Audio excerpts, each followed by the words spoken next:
Hi, in this video, I want to talk about the stress energy tensor, which is also often referred to as the energy momentum tensor. Now, hopefully, you're already very aware that energy and momentum are very important concepts, and so this object is going to be incredibly important. Okay, so it's a little challenging to understand when you first learn about it, but it's going to be so important because our conservation of energy and momentum are going to be hidden in this object. So what is this object? This is a tensor. T mu nu is the normal letter that we use for it. So this is the stress energy tensor.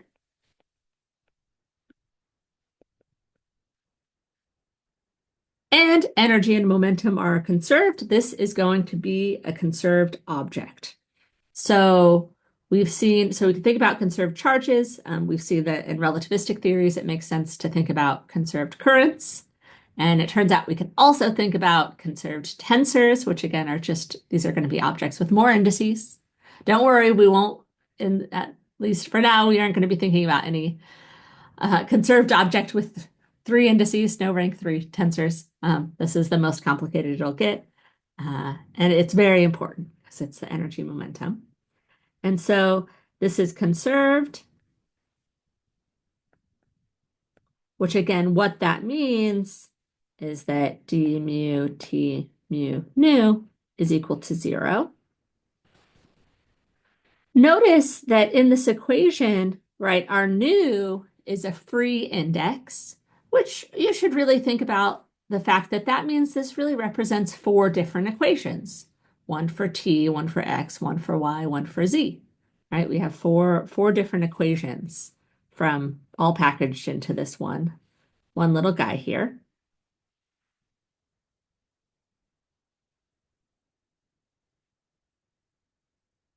And um, so let's unpack this a little bit. How can we actually calculate T mu nu for a given system?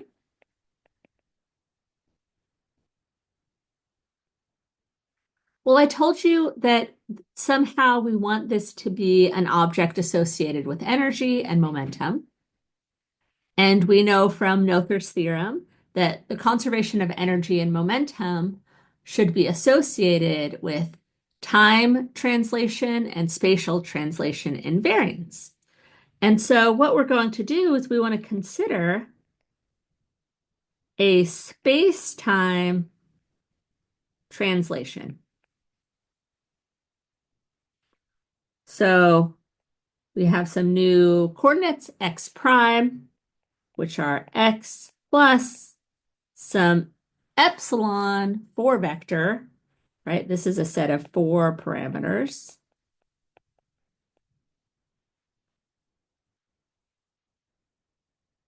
Which are telling us how much we're translating in each of our coordinates, right? So we can translate by some amount for t, some amount for x, some amount for y, some different amount for z. So this is just some arbitrary translation in space and time. We know that our Lagrangian is symmetric under this transformation if its derivative vanishes. So our Lagrangian is symmetric under this transformation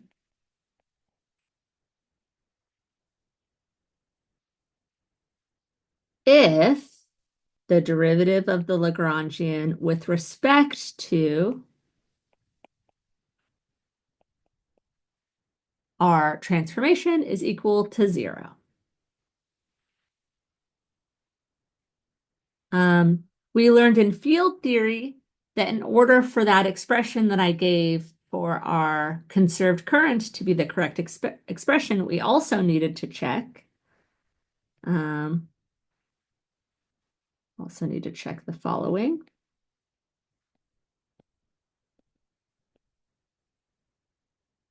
If d mu dx mu d epsilon is equal to 0. So we can do this. So, because we can just take the derivative of this guy and happily dx mu d epsilon nu is just equal to delta mu nu. And then d mu of delta mu nu is equal to 0. Right, the Kronecker delta is just a set of constants, so then the derivative of it is equal to 0. So check. That was the additional thing that we really needed to confirm. And we did, so that's good. So therefore, we know that we can calculate some conserved current. So we can calculate our conserved current, which really is a tensor now. In part, that extra index is coming from the fact that epsilon in our transformation up here has some index, right? It's not just a scalar parameter, but instead a set of 4 parameters. And so T mu, and now we have this additional lower index nu from our epsilon parameter, is the sum over all of our fields of the derivative of our Lagrangian with respect to d mu phi n for our fields, d nu phi n minus delta mu nu of our Lagrangian.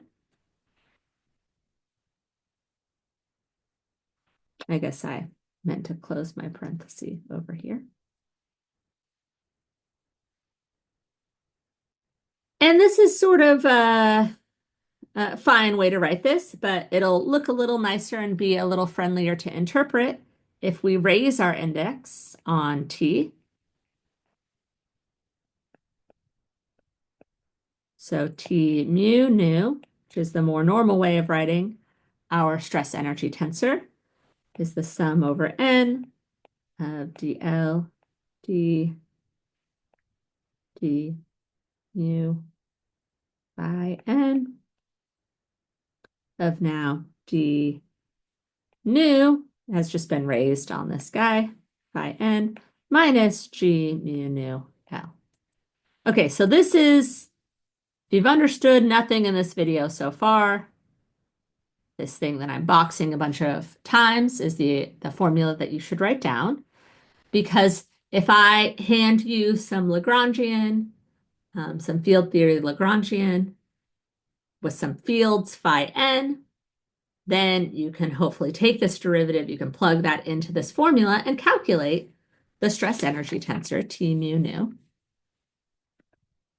And I think really going through an example is the only way to better understand this.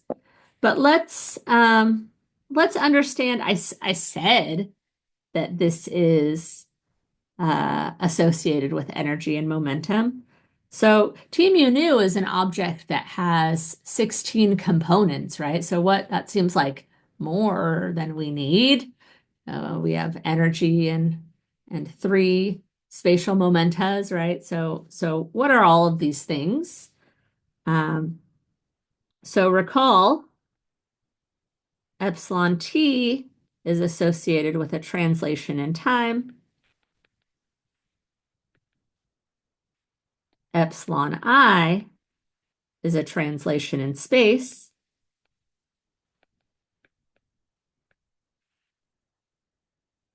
So if you sort of follow the indices and just think about this equation one index at a time, that suggests that the TTT component is going to be associated with PT, which is actually the energy density. Sorry, that's density of our fields, or in our fields. TI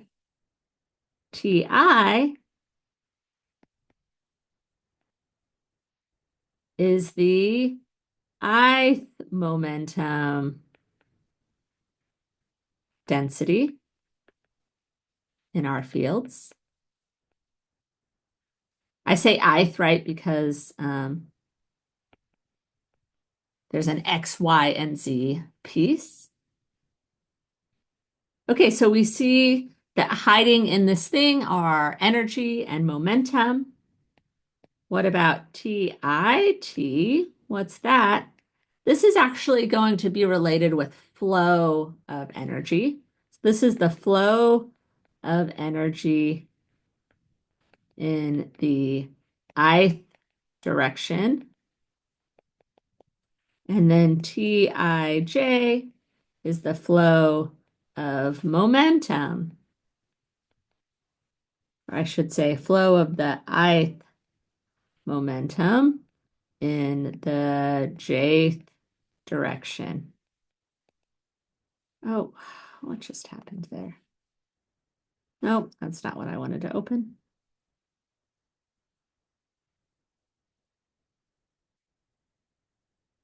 Oh, did you remember everything that I just wrote? Nope, not quite.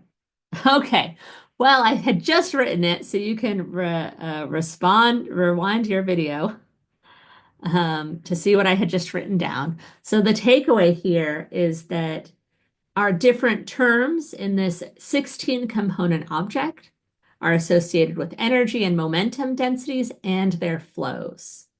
Again, in relativistic theories, we don't just want to think about conserved charges, but we want to think about flows of them through space-time. And then again, this thing is the conservation of that is stated by this equation here, which is really a set of four equations. And so the stress energy tensor object is incredibly important, and it comes from a Lagrangian that has the symmetry of translation in space-time, which again, for Lorentzian relativistic theories, that's something that we're going to take to be true. So the stress energy tensor is going to be incredibly important in relativistic field theory. All right, that's that.